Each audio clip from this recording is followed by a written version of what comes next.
Okay, now you can do it. Go for it. Uh, you know, um,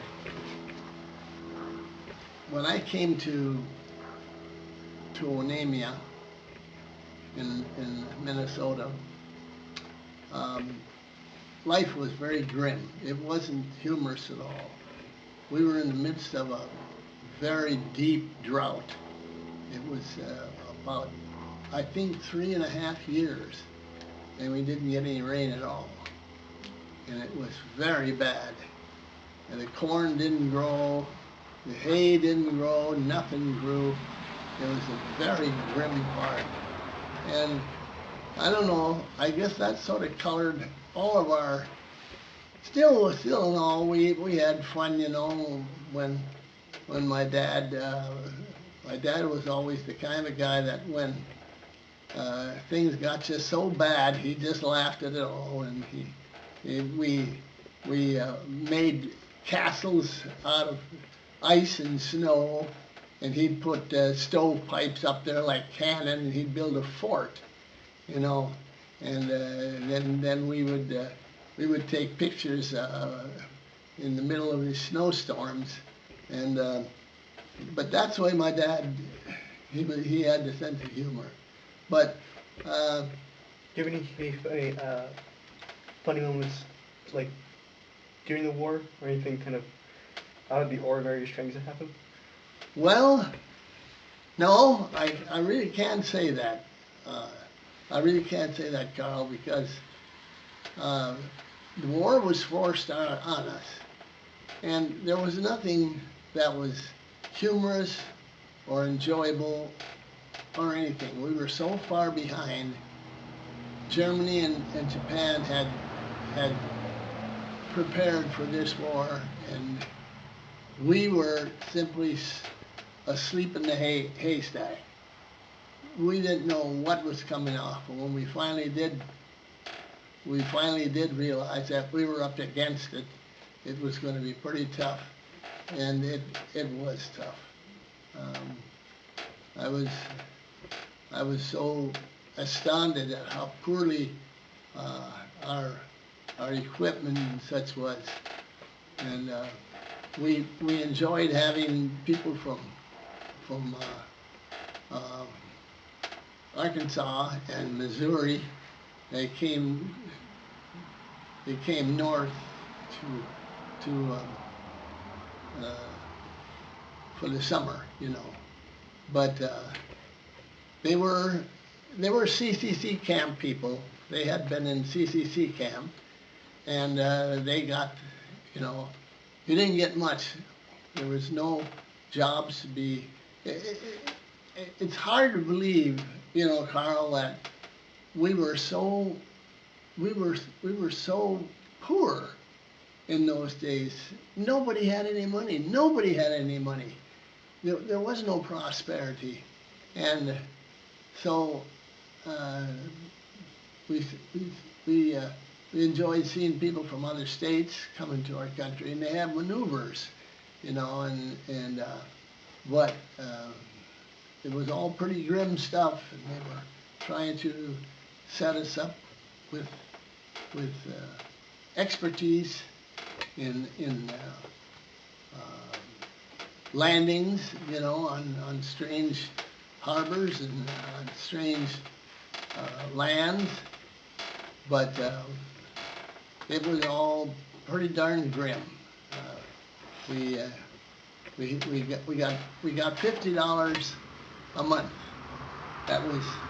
That's what my wage as a soldier was, $50 a month, and I even had to pay $2.50 each month so that I didn't have to wash my own clothes.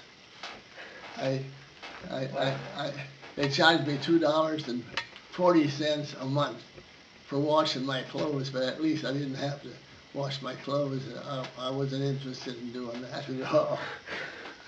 Yeah. But um,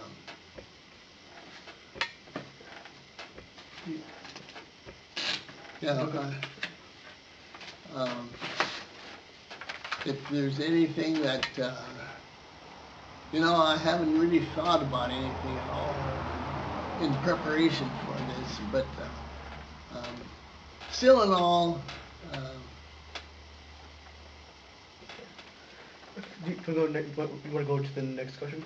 well, sure, anything. Um, so, what gave you the most pride when you came back from the war? When coming back, well, Carl, I was in Missouri, and near Little Rock, not Little Rock, but Fort Smith, uh, Missouri, and I had been sent there from a hospital in Maryland, and I was still convalescing, So I didn't have any money. I didn't have a car.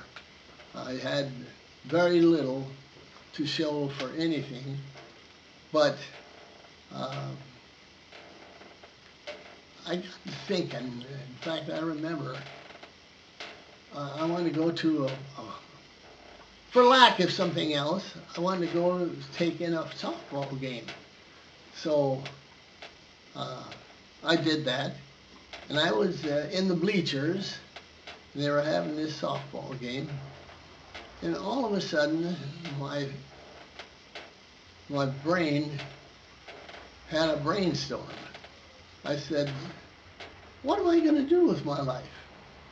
Here I was, on the farm, never had anything, everybody very rustic, and none of us had the means, none of us had a car.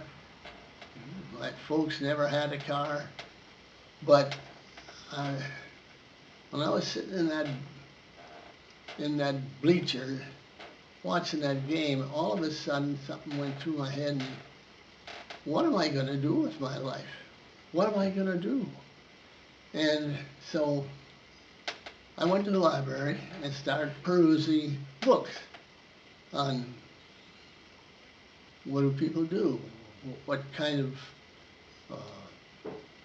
how do they prepare for life. It was way back in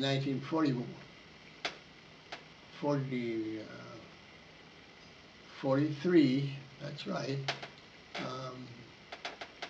That was the last of my schooling, and I didn't know what I was going to do, so I got to reading about all the different possibilities, and I came to the conclusion maybe I was built to be a forester, and I'd never thought about it, but I always liked the woods. I always liked the greenery. So what does a forester do? Well, you have to study forestry in order to get a pretty good idea of what you have to be prepared for. And that was kind of a revealing week for me, because I went to the library and I started reading about the different, how you prepare for a life of farming or building or maybe politics or all kinds of things. And but that was kind of a revelation for me, and I determined that I would investigate as many different, possibilities as I could, because my dad and mother had never been educated except very early in their lives. And my dad was a milkman. He was a milkman. He went down to the cities selling milk in Holland, in the country of Holland. So none of us, of course, were attracted to that. But You know, it's hard to say, really, when you haven't thought about things like that, what, what you might be, well, what might just work for your, for a person. So I just have one last question. Yeah. Were you glad you fought in the war? Was I glad that I? Fought in the war? Oh, there was no, second choice. You know, everybody, when graduation came, within 2 weeks, everybody was out of high school. They all gone. They either wanted to go fly airplanes, or they wanted to get into the tank corps, or they wanted to go in the submarine service. They wanted to go in the merchant marine. There was many options, but all of them had to do with the war. So there was no choice, in fact, for any of us. We knew that we had to get in that war. And so it was an ipso facto. We just would, there was no second choice at all. That was the only thing. The country was never that way before. After that, yeah, we had, you know, we had a war here, we had a war there in Vietnam, we had a war in Korea, we had wars in Cambodia and others, but they never had the same, the same punch. They never had the same certainty about it, that what am I doing here? I was about, you know, 14, 13, you know. Everybody was going even then, but there was no doubt about it. That's where it lay. And so to say, well, were you satisfied? Of course, you're never completely satisfied, because it never works out to quite. My brother Don, for instance, he enlisted in the Air Force, and they put him on well, they sent him to Guam in the Far East, and in communications, intercepting messages, you know, because there was still plenty going on in that after the war. And then, of course, I went to the South Pacific when I first went to work, and we did a lot of interesting things. I went to the South Pacific, and they were testing at that time nuclear weapons down there in the South Pacific, until they decided they had enough of that stuff. So I did spend some years down there as a surveyor in the South Pacific, in Kwajalein Atoll and other very, well, Fiji and other places.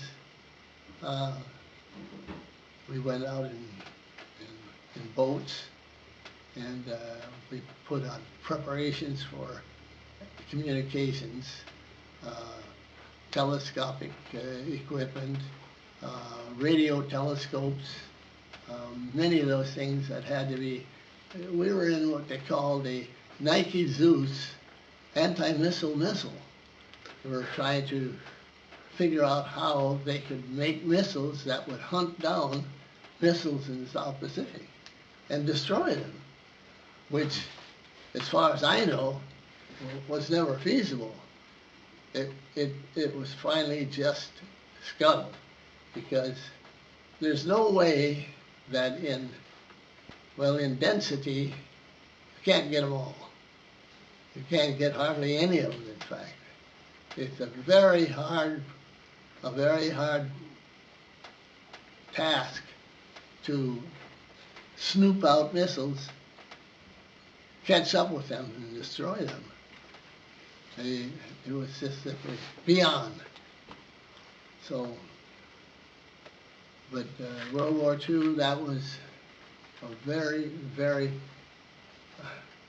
it was so immediate to you. And you'd see your friends and they'd show up in different uniforms, and they'd show up from, oh, I remember some of them were in Washington, D.C., and some of them were in Australia, and in Vietnam, of course, and also during the war itself, we used facilities from Iran and Iraq and different places, completely different, completely different thought than it is now. But we sent an awful lot of material right directly from America and to Tehran, which is the capital of Iran. And now we are sort of in a brush fire war with them all the time. But then we were hand in glove, and we funneled an amazing amount of materials of a lethal kind, and also clothing and fuel and food and everything else to our ally, Soviet Russia. And once we cleared it all into we built a very fine, top-notch airport there at the capital of Iran, and then directly from there we flew over to Soviet Russia, southern part around the Black Sea, and delivered it to them.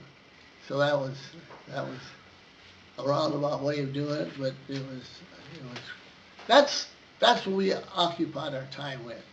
And some of them went to China, and conquered Japan and China, and in time when it all collapsed, Burma, all these different countries, we were there everywhere. We had them all encircled. So it was important. It was very important. Well, what can I say? I'm not. I gotta talk. I'm